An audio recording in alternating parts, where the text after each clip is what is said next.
Big the Cat is great. Definitely a character who's undergone a fair amount of critical reevaluation, Big's gone from a point of frequent derision to a beloved member of the ensemble cast. Though I doubt we'll ever see adventure-style fishing gameplay ever again. Now, some people think of Big as stupid, and I understand why based on how he's presented in the games. But I don't think he's stupid. I would describe Big as remarkably uncomplicated. In a world full of complex characters, all with their own unique baggage, Big likes to go fishing with his friends. Honestly, remarkably uncomplicated is a term you could equally apply to Sonic himself. We just know more about him because we've spent more time with him. But Big's had quite the resurgence. He's gotten to appear in recent mainline games, Sonic Prime, and even has a Squishmallow on the way. This makes it all the stranger that Big has been a relatively minor presence in the IDW comics. He's gotten a couple of appearances and even was the focus of one of my favorite bits from the comic, but I would less describe his role as a member of the cast and more like a frequent beefed up cameo. This is a shame because I think Big's awesome in the Archie comics. And I figured that's worth exploring. So today we'll be going over Big's appearances in the Archie comics. But before we can get to the really good stuff, we have to start with... While I do love the Archie comics take on Big, there are some rougher patches we need to get through. When Big first appeared in the games, I don't think any comic writer was really certain about how to write him. Despite having his own story in Sonic Adventure, you could argue he's a bit narratively superfluous. His story does intersect with the others at certain points, but never in a way that matters. Like, he just kind of shows up at the end of Sonic's story and leaves almost immediately. And the contradictory nature of his presentation made it difficult for writers to tell how large of a role he'd play in the future. Sega definitely wasn't going to tell them back then. Was he going to become an important character, or one we could all just forget about? He almost was left out of Fleetway's incredibly loose adventure adaptation altogether, save for a single panel. Though writer Nigel Kitching stated had he actually gotten to write Big properly, he would have written him to be very similar to Totoro, which I think is a good fit for Big. One thing though I'm pretty confident in, I don't think Ken cared that much for Big. Big makes his first appearance in the Archie comics in issue 80 in the backup story titled Swallowing Trouble. The story adapts the opening moments of Big's story and adventure and then mixes it with a bit of the Emerald Coast segment. His home is also now labeled Mysterious Cat Country rather than the Mystic Ruins, which will become important later. You could definitely argue Ken spends more time characterizing Froggy than Big, along with seeming to make Froggy dislike his large feline friend. And then once Big actually wakes up, his clumsiness is greatly played up, and he gets jobbed out to Gamma. Which, Big casually lifts a car over his head in the game. I don't think this is fair to him. The story ends with him still setting off after Froggy. Big's next appearance is in Sonic Super Special number 13, which primarily adapts the second act of Sonic Adventure's overarching story. Penders and Bowlers plotted this story out together, but from the credits Bowlers was the one to actually script it out, so I'll give him slightly more credit in this case. We see that Big has taken a boat after Gamma, accidentally ending up on board the egg carrier by complete happenstance when it surfaces below him. I actually like this change from the game a lot, because the most information the game gives is that Big ended up on board the egg carrier after chasing Gamma at Emerald Coast. Big also gets to overhear a little bit of Eggman's exposition, and after rescuing Froggy, he gets to have some form of direct interaction with Eggman. Another note is that now, instead of taking an emerald from Amy and Birdie, Eggman just takes 2 from Big. I think they just forgot Birdie existed while they were writing Super Special 13. Amy gets 4 panels, and the bird is not in any of them, despite being pretty prevalent in prior issues. While Big is given a greater connection to the villain's plot, Sonic doesn't say a word to him in this. If anything, he's doing his best to ignore that he's there, only really acknowledging him when he leaves or when his actions nearly doom them. That being said, I think they do a decent job trying to add some dramatic tension to Big's Chaos 6 boss fight, which in-game can be completed in under 10 seconds. Big doesn't get a proper introduction to Sonic and friends until issue 83, shortly before Chaos attains its perfect form. And I'll give this to the adaptation of Adventure's final story, it does everything it can to make sure that no one gets benched. While Sonic is having his big super fight, we get to see the Freedom Fighters making rescues, Knuckles gets a whole Spider-Man moment, and Big, well, he gets more dialogue than he does in the final story of the game, which is to say, any. But he's still better off than Gamma, who was forgotten about until Sonic Universe number 3. And even after that, he has a decent-sized role in issue 85, even helping Sonic face off with the newly constructed Silver Sonic and getting an invite to join the Freedom Fighters, which he declines, deciding to head back home, but parting on good terms. From then on, he's kind of stuck in bit parts, returning to help fend off the Zorda's attack, and then just sort of stuck around in crowd shots. Of course he's in issue 134, there's characters who legally aren't allowed to be there in that one. Him dressed up as Eggman in issue 148 is pretty great though. And now, with the old days out of the way, we can get to...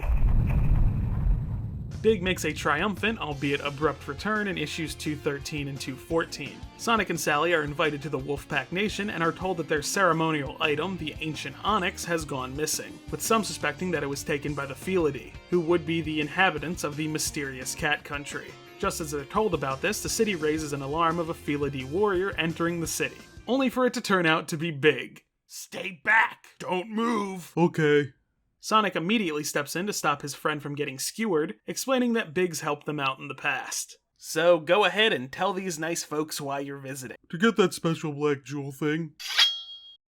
Maybe clarify that a bit? The Felidae are mad because it's missing, so I came to see if the wolves have it? Now knowing that the Felidae also claim not to have it, Sonic and Big decide to check things out with the cats while Sally investigates elsewhere. Things go about the same with the cats, and while Sonic gets them to agree to let them track down the ancient onyx, Big gets himself exiled. Exile? Aww. The peps back up when Sonic tells him about how good the fishing is up north anyway, but just as conditions are met, the Wolfpack arrives when they started to worry that something bad may have happened to them. Meanwhile, Sally discovers who really stole the ancient onyx, only for her to get overwhelmed and captured, leaving Sonic to have to figure out the situation by himself. Thankfully, Big is there to stop the fight from getting too out of control. Sorry, Sonic said to stand between you two like this. Thanks to the extra time provided by Big, Sonic is able to work out what's happening and even gets the two groups to unite against their common enemy. While the main fight is happening, Big finds both Sally and the Black Onyx, and also gets a moment that really makes up for that punch he gave to Gamma before.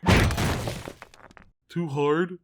With the Dark Legion retreating and the artifact retrieved, peace is able to be accomplished between the two groups. And while Big may still be exiled, he is welcomed in as an honorary member of the Wolfpack, which I think is nice. I wanted to give a rough summary but not go super in depth because it is worth reading. The story works as both a reintroduction and an introduction for Big. Let me explain that real quick. If you start the comic at the beginning and read it all the way through like I have, this is Big really getting the spotlight for the first time in over 100 issues. But a lot of people decide to just pick up where Ian started writing, meaning this is the first time you're seeing Big outside of a really hard to spot cameo in Ian's run. But when Sonic explains their history, even though they cite the issue he's referring to, I feel like you could just go, no, I played the video games, I understand what's happening here. Big is also written in a way where even someone who didn't like his character, this did come out in 2010 after all, these were some of the peak hating Sonic's friends years, can't say that he's being written out of character. He doesn't pay much mind to what's happening around him. He says things that get him in trouble simply because he either doesn't worry about or comprehend the consequences, but this doesn't impede the story, in fact I think it aids it. The story wouldn't be as good as it is without Big in it.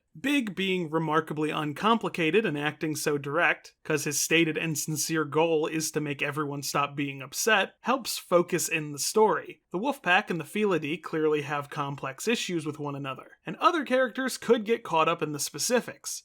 But Big knows what their main problem is right now, and his goal is to fix it. From here, Big moves to New Mobotropolis, where he's in a minor role for a bit, but is given a small but incredible moment in issue 231. You may have already seen it without context. As New Mobotropolis is under siege by a kaiju-sized Titan Metal Sonic, Big stands with his arms out, trying to protect his friends. These panels are the best summary of Big's character to me. Big is never going to be able to stop something like Titan Metal Sonic. He's of course strong, but he's not that strong. Whether or not he knows that is irrelevant, because what he chooses to do is protect the ones he cares about. And this issue I would describe as one of the darker ones too. We're dealing with the immediate fallout of Sally being roboticized, the city is being completely destroyed, Bunny gets hurt really bad, Naugus makes his claim to the throne. Undoubtedly, this is the Freedom Fighters at one of their lowest points. But I don't know, there's something oddly hopeful about Big pulling a Piccolo in the middle of this. As the comic progresses, the Freedom Fighters dissolve and are reformed both as Team Fighters, Sonic, Tails, and Amy, who handle all of Eggman's mischief outside of New Mobotropolis, and Team Freedom, whose members include Rotor, Cream, Heavy, and Bomb, and of course Big, who handle protecting the city itself. I've always really loved this team, and honestly the way Big is used, whether it's running others to safety, propping up collapsing buildings, or stopping a robot one-handed, is really cool. And it's fun to tie that into the guy who just likes to fish. Unfortunately, Team Freedom's time would be short in the comic, as the Super Genesis wave would result in a reboot. But Big persists. Big is among one of the first characters to be reintroduced post-reboot, with Sonic meeting up with him, still trying to get his bearings in this rebooted universe. Big, what are you doing here, buddy? Fishing. I can see that. But what happened to Team Freedom? Weren't you still in the city when we left? Nope. But, well, then what have you been doing all this time? Fishing. If any reader was worried that Big's characterization was going to be massively altered, those fears are put to bed very quickly, as Big once again steps in to protect his friends from a giant-sized Metal Sonic, this time stopping it with his bare hands. It's not nice to attack my friends. Hop. Rather than being a member of a smaller team like Team Freedom, Big is now just a member of the core Freedom Fighters, using his strength to both deal with Eggman's badniks and help in rescue missions. He's around fairly consistently, but isn't given a huge focus. Where he really gets to shine is the Sonic Universe arc Spark of Life, where he joins Sally, Tails, and Nicole in visiting Nicole's father/creator, Dr. Elodie. He may seem like a random addition in a story that has a lot tied in with technology, but he's actually kinda perfect for it. A large part of this story is about Nicole's own personhood, and it being questioned as she is an artificial intelligence, whether it be questioned by the computer virus Phage or by her own creator. Big acts as the counter to that perspective. Sally asks Big what he thinks of Nicole, to which he replies that he likes her because she's nice. Sally presses him on it, asking if he thinks it's weird that she's not organic, to which he replies that he doesn't care what anyone is as long as they're nice. While Big's worldview is definitely simpler by comparison, it's very sweet and is the exact type of reassurance those around him needed to hear. Also, Big has some great lines in this arc, it's very solid. Big continues to make appearances throughout the comics, joining in on missions, and even showing up in the second Mega Man crossover. He does appear in the first crossover as part of an off-panel comic, but not as part of the story itself. Big doesn't get to directly participate in the finale of the comic, but he and Cream do get a proper farewell from Chip as the Shattered World crisis ends.